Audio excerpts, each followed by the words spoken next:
Hi, I'm Rick Lambert, and if you work with a Gen Z, you're hiring Gen Zs, training Gen Zs, you're going to like today's Smarketing show, and I'll tell you why is because we've got an awesome guest, Professor Scott Hubert, who heads up the digital marketing program. He's the coordinator for Fanshawe College, the Kinlan School of Business. Great guy, just so you know. And when I talk to business leaders, Cheryl, they say, hey, I can't figure out how to, attract, hire, and retain these things called Gen Zs. They're kind of like Rubik's Cubes, and I know you've got a few that work for you, Cheryl. Any thoughts on today's topic? I'm excited to hear, Scott, your thoughts. Welcome to the show. It's a pleasure to have you. We've collaborated together on various projects over the months and the years. And yeah, it's fantastic bringing in new talent all the time. And I think the whole game has changed quite a bit, not just because of the remote workspace that a lot of us are still finding ourselves in, but just what are students coming out of school today looking for. So I'm interested to get your thoughts on what you're hearing behind the scenes where you are. No, I'll do my best. I've got Gen Zs or Gen Zs in my classroom. I've got 3 of them in my house, so I'll try my best to see if I can answer these questions. Well, Scott, we were warned by the Gen Zs on our team on today's topic. Today's show should be 30 seconds, no longer. And by the way, we should do the whole show like looking at our phones, like kind of paying attention to you. So anyway, no offense to Gen Zs if you're all watching. The Gen Zs stopped listening 5 seconds ago anyway, Rick. So you see what I mean? So Scott, you've coached hundreds of Gen Zs. And for those of you that are wondering what's a Gen Z, it's someone that's up to, they're born kind of mid to late 90s. So they're in around 24 years, up to 24 years old right now. I love their creativity. They think of things differently. You've coached hundreds of them. What have you seen, may I ask, from a professor standpoint, a coach, the change in the students over the last, let's say 10 to 15 years coming into today's Gen Z generation? Yeah, there's probably a number of things. Like they're similar to the millennials. Like the millennials are probably like mid 20s to even late 30s now, or mid 30s. Very similar in terms of they embrace technology, they love technology, but Gen Zs are probably even more technologically advanced, if you can say that. Like I think I read once where millennials got their, most of them had a cell phone by like age 12. And I think for the Gen Zs, it was even earlier than that. So it's not that they embrace technology, just technology's everything. It's like every part of their life. They're on this thing for 5 or 6 hours a day, this phone. And you made the comment about we should be looking at our phones. Like I can tell funny stories about in the classroom where over the last, 5 years or maybe even slightly longer than that, I've had those issues where I've gone up to a kid sitting in row 3 saying, put your phone away. We're in the middle of class. And he's like, I'm just taking notes, sir. Saying he's got his notepad there. Or, some group of students doing a presentation at the front of the room. And I say to the kid on the end, put your phone away. And they're like, but I've got my speaking notes right here, sir, And so they just use this thing. And I think even more than millennials, Gen Zs look at you like, what do you mean? Like put my phone away, or where have you been? Like, this is just sort of part of me now. And it's become just part of everything they do. I also think that they've, that the cell phone and the social media and all that stuff has created this group of students and kids that are, the social gratification and the instant gratification are really driving forces. So that instant gratification of, I need to get an answer on something like within seconds, and I expect to have that answer within seconds. Or, we see that transcend itself into our classrooms where students will literally submit an assignment, Rick. They'll submit like a 10-page assignment. And literally 2 hours later, they're wondering why it hasn't been graded yet, because they expect that instant feedback, that instant gratification on something they've done. And it's not necessarily a bad thing. It's just kind of who they are. And I think they also have that the social gratification is important too, or very prevalent in this group. They not only want to achieve certain things like get their diploma or, complete a LinkedIn learning course or a Salesforce.com badge or whatever it is.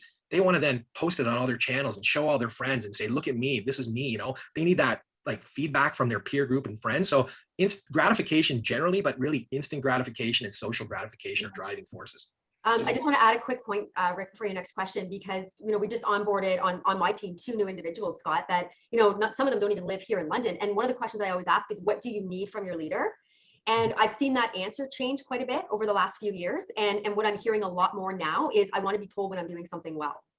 And, it's interesting to me because in, like 5-10 years ago, I heard a lot of, I really want constructive feedback on what I can do better. And I'm really hearing now people saying, please tell me when I've done a good job. I need that pat on the back. And I need to know that I'm doing well. Right. And we've talked about, and Rick, you and I talked about sports analogies before and coaching analogies. And, in management, we frequently talk about coaching analogies. And you're right, Cheryl, that this generation needs a lot more of the attaboy, you're doing a good job. And as you think about, and I think this question is going to come a little bit later, but we're kind of there now. But I think as you think about how to motivate or how to reach this group, that coaching and mentorship and feedback and just letting them know that they're doing a good job and what their role is and where they fit in are fundamentally important for this group, maybe more so than previous generations. Us old schoolers, we used to wait to the annual awards banquet for recognition, but I think, they need a pat on the back. I'm not sure about suggestive/criticism, but Scott, what about like when I talk to business leaders, they're like, hey, these guys are like Rubik's Cubes. Like I can't figure this generation out. And so, you and I have talked, and that's why I was looking forward to having you on today. You're in the classroom with them. So you're seeing them in the incubator, we'll call it. And by the way, for you folks, Fanshawe College, the Kinlan School of Business, we're great partners with. Scott's allowed us to coach their people on LinkedIn to step them up off of, or in addition to, I should say, Snapchats and all those things. I think you guys do a great job of getting them ready. But as you talk to these students and they're looking at prospective employers, like what are they looking for? So if I'm an employer watching right now, I'm saying, hey, am I lined up my landing strip properly for a Gen Z? Yeah, I think there's a bunch of different things. I think we've had some conversations about this, you and I, in the past year or so, and I think that the fact that technology is part of their life, they look to you as an organization, maybe a leading organization in your field, you should be embracing technology too, and you should be using the latest technology, and you should be up on what technological trends are out there and what's going on. And I think think about your hiring process, and if your hiring process isn't using technology, it might just send that indirect message to them that you're not as technologically savvy as maybe they are. So, that hiring process, is it online? Do you accept their resumes online? Do you interview online? Do you use Zoom or WebEx or Teams or whatever it is you want, what platform you want to use? Is it online, right? They want that process to be kind of online too, because they feel that you should be there. If you're not there, I think the perception is you're a dinosaur if you're not as technologically advanced as they are, kind of thing. So technology becomes a huge issue for them. I think they want flexibility. It's funny, the pandemic over the last 12 or 15 months has forced us all into this working remotely, and we all have to be more flexible. But I think if we can wind back the clocks like 15 months before the pandemic hit us here in North America, I think these Gen Zs were ready for that remote work or flexible work. They were ready for that well before the pandemic. I think my age group, we were sort of forced into this thing, and some of us went kicking and screaming maybe at times, but I think they were ready for it a year ago. And I think they're even more ready for it now. Like, sign me up. I can work from home. I can sit on my back porch and I can get all my work done and I'm productive. And, they value that flexibility or remoteness that is kind of becoming very common for us today. I think they also look for, inclusive and diverse workplaces or workforces. And I think this generation, more than any other generation, they're more diverse, right? If we look at Canadian data or North American data, include the US, they're more of a diverse generation in terms of their makeup, their demographic makeup. And I think they expect where they go to work is going to be inclusive in this diverse environment, because, they've been told all their lives, and rightly so, that's going to make your workforce stronger. That's going to make your team stronger. That's going to make you more creative, more dynamic. So they expect to see that, I think, in their workforce. And I think the inclusivity part, I think even at age 23, and you've probably experienced this, Cheryl and Rick, when you've hired people, even at age 23, they expect that they're going to be included in the process. I'm going to be included in the decision-making and what our strategy is. And I don't care that I don't have 30 years experience like you, Rick. Like, my opinion, my schooling, my training, my thoughts are valuable, and I want to be included in that process. And I think, my generation, I'm 53. I think, when we started work, it was, sometimes we were in meetings where we were basically told, yeah, we don't want to hear what your thoughts are. You're just kind of here to sit and observe. And I think the Gen Zs are graduating thinking, no, I have a lot to share and I want to be part of the decision-making process. So those are a few things that jump to mind anyway. Those are really good points, Scott. And it's interesting because, on the technological being savvy platform, not me, I have, strengths elsewhere, and I'm completely honest with them right from day one. I say, you guys need to teach me. And I think sometimes they like that. There's times they don't, but I'll say, you guys help me in that area, and I'll help you in these areas. And the decision-making thing is huge. I always, as much as possible, involve our team in decisions. So I'll say, hey guys, this is what I'm leaning towards in this area. Mm-hmm. What do you think? And I will tell you 9 times out of 10, I'll change my decision based on what it is that they've come to the table with and I've not thought of, right? So it's having that different perspective. One of the things that I'm reading a lot about and learning a lot about is the fact that, first of all, 91% of millennials will say, I don't know so much about Gen Z, but they look for a job pretty much every 3 years. So right. They're happy for 3 years and then they're like, okay, I want to look elsewhere. So what can all businesses do to face this sort of perceived advantage of job hopping? Because that is kind of what it is, and retain talent. Because I know when I first came out of school, it was stay at that role as long as you can, learn as much as you can before you move on. It doesn't look good on resumes if you're hopping from job to job to job. That's completely different now. Yeah, it's a tough one. It's funny. I read a little bit about that, yesterday, because I knew we were doing this today. And, I think it's maybe a bit early to judge the Gen Zs fully on that. There's actually some articles that suggest, unlike millennials, they might be looking for a little bit more stability in their employment, but I think it's maybe too early because they're just a few years out of university or college. But yeah, what do you do to attract them? You want to invest in that employee, right, Cheryl? You want to invest your time, your effort, train them, but you're doing that because you want them to stay for a few years and to grow inside the organization. And that's the conundrum I think a lot of businesses see. I think, if we think about some of the stuff we just talked about, like what their makeup is, think about social gratification. I've got 3 Gen Zs in my house, and they can't go to the park and jump in the kayak with their friends without posting pictures for all their social media followers to see, hey, I went kayaking today. So I think if that's important to them, maybe as organizations, think about pre-pandemic, you would see people on LinkedIn, right, Rick, posting pictures of, here we are at our company barbecue, here we are at our company volleyball tournament, here we are at our company happy hour with Zoom pictures, right? So what are you doing to make them feel like it's a social experience and they can share that with their network? Instant gratification. I was talking to a colleague the other day about this, and I said, we think about roles, and if they want to change roles, part of that is they want to feel they've achieved something and have that career advancement. And I said, well, what if you as an organization took say that introductory role, that sales analyst role, where you expected someone to come in and spend 2 to 3 years, get to know your business, get to know your industry before they moved on. What if you took that role and made it a junior sales analyst role and a senior sales analyst role? 2 roles, but same function inside your org. But after 18 months or 24 months, you say to that person, hey, we're going to give you a couple $1,000s extra, and we're going to promote you to senior sales analyst. And I think for some people, that's the stepping stone or laddering they want to see in their career. So maybe we just need to rethink how we promote people and what a career path looks like inside our organization. That might have been simplistic, but maybe we can think about some things like that. I think you alluded to that feedback. I think coaching and development is very important. They want to see where do I fit inside the organization? Where's my role? Why do we do what we do? What good are we providing? And I think some of that is setting up coaching and mentoring so that you can show them, and help them figure out what we do and why we do it and where they fit, kind of thing. So there's a whole bunch of stuff. There's a bunch of nuggets in there, hopefully, that you can craft a few things from. That's super helpful, Scott. And, one thing that I'll say too is, I often get asked the question of, what does your organization do from a value perspective? So what do you value within the community? Like, are you helping, organizations, charities? So what is it that matters to the organization, which is a difficult question to answer if you don't know that. But certainly I notice that is a question that comes up during interviews.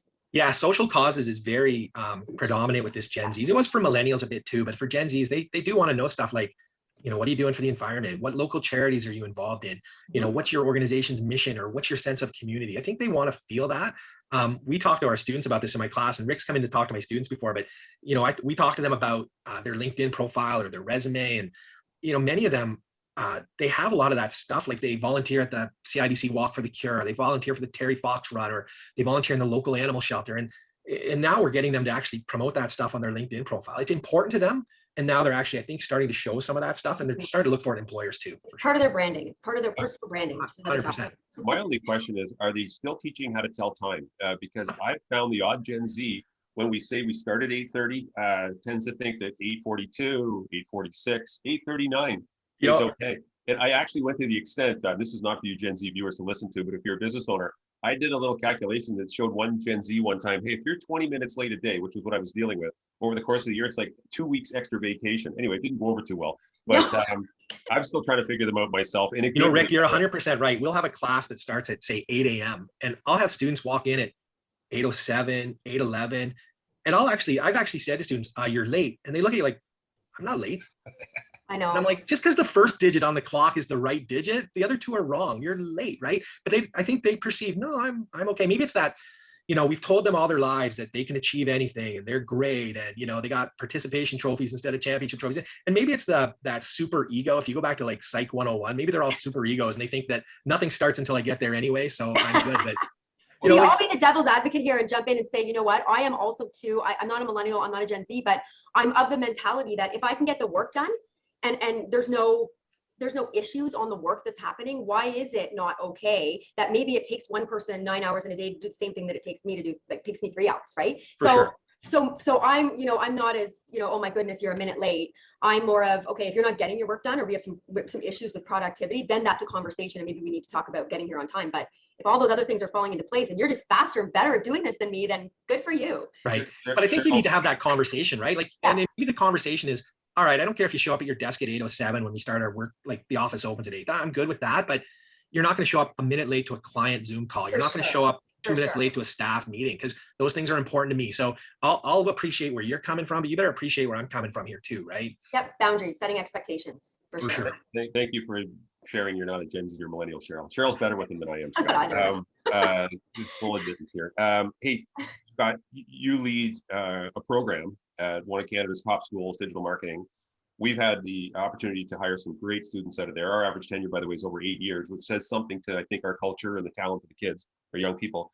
If you were an employer like I go directly to you rather than go through just all these job boards. Maybe you can make a suggestion to employers on how to maybe shortcut to go to the coach and say, hey, what have you got in terms of inventory? Because I can tell you in the US market where most of our clients are, recruiting is a big challenge. And so what do you suggest there from a professor perspective? Yeah, and no matter where anybody who's listening is at, there's a local university or a local college, something probably in your city or your town or fairly close. I would say, especially good sales marketing people, just reach out to someone inside that organization. Like go to their website, find out who the professor of the sales class is that you want to get involved in, or who the associate dean is, or who the program coordinator. Find somebody, reach out, make contact, and just express that desire to get involved. And involvement can be a bunch of different things. Like we love it when external, we think part of our job at the college is to make people that are going to be successful in their careers and successful in our local environment and our community, and networking is kind of part of that. And so we want them to see what other businesses are out there and maybe find job offers and stuff like that. So we love it when local businesses want to come into our classrooms. And when someone reaches out to me and says, hey, I'd like to get involved, I might come back to them and say, how would you like to be a guest speaker on a topic in this course next semester? And guest speakers are fantastic, right? Because, I hate to say it, but sometimes my students view me as the old guy that doesn't know too much. And, I laugh because I can make a comment about something or talk about something going on. And the next week I bring in a guest speaker and they say the exact same thing I said. You can see my students going, well, yeah, that's important. I see that. That's great. And I think I told you that last week, but never mind. So guest speakers are great, right? It just kind of widens their horizons, gets them thinking a little bit differently. We have like mentorship programs that we're always looking for business leaders or people in our local community to get involved and mentor students. And they would meet with the student throughout the semester. We do, and other schools do this type of thing too. We have what we call our PAC group, which is Program Advisory Committee. And Rick has been our chair of our Program Advisory Committee for the marketing programs for 3 or 4 years now, I think, right, Rick? Says a lot about the caliber of the committee. I'm just kidding. No, it's an awesome. So our Program Advisory Committee, for those people that don't know or aren't familiar with that, it's like our external focus group. So we get together like once a year with kind of 15 or so industry professionals, and we talk to them about, these are the courses we offer, these are the skills our grads have, what are we missing, what do we need to do differently, what software do they need to know, what should we forget, and it's fantastic because it drives our courses, drives our curriculum to make that program the hands-on experiential program that's really preparing them for what industry is demanding. All joking aside, like you folks at Fanshawe, and I don't want to do a commercial necessarily here, but you folks have been extremely proactive with what the industry is saying, we're going this way. And in technology, the wind blows this way today, that way tomorrow. And I think as a result, like the Fanshawe graduates, like there's so much more ahead, I think, of what I've seen anyway from other schools applying. Yeah. Hey, Scott, my last question. Can I finish with one thought there, Rick? Yeah. And then if you have a job posting or job description, share it with that program coordinator that you've made contact with. There's things I do in my job. You have some moments with students that are failing courses or not doing well that are rocky, but I love it when I get an email from one of my students saying, hey, I just got hired by this company or this organization. Like, it warms my heart. It makes me feel that we're doing something right. So share that stuff with me, and we'll share it with our kids that are just graduating or hitting the street kind of thing. I think what most employers miss, and I say this with all the respect, is we post these job boards, digital mediums, but we don't go directly inside the hen house and go to the lead one and go, hey, who have we got in here that fits this profile? And to your point, you can go boom, boom, boom, based on that niche role. My last question would be, okay, so give us some insight quickly on, I've got some Gen Zs applying for a position. Any suggestions on screening them, Scott? Because you're dealing with them every day. Yeah, I think, again, that technology is important. But I also think you need to think about your customers and your clients and how you do things. And, if part of the role is engaging with your clients on the phone, use the phone, some sort of phone screening or phone interview to see, can they carry on a conversation? Are they articulate? Do they have a voice I can understand on the phone?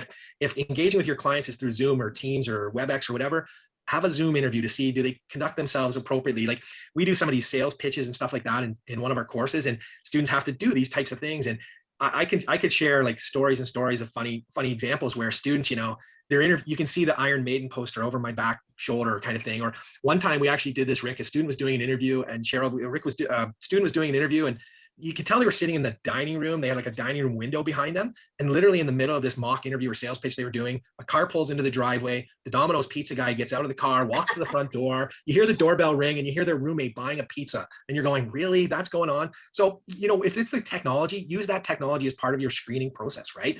And I think it's, because they want that social gratification, instant gratification, they want to know what the organization does and why they do it and where my role is.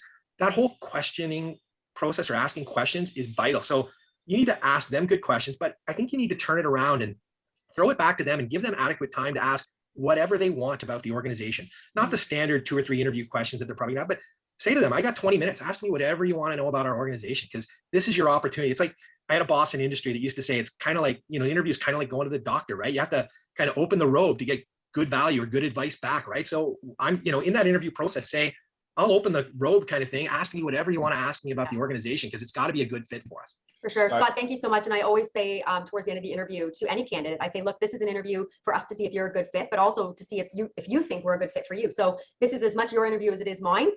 Open to anything that you want to have a conversation about. And I'm always usually pretty surprised by some of the questions and the thought that went in to some of the questions that they have. Thank you so much for coming on today's show.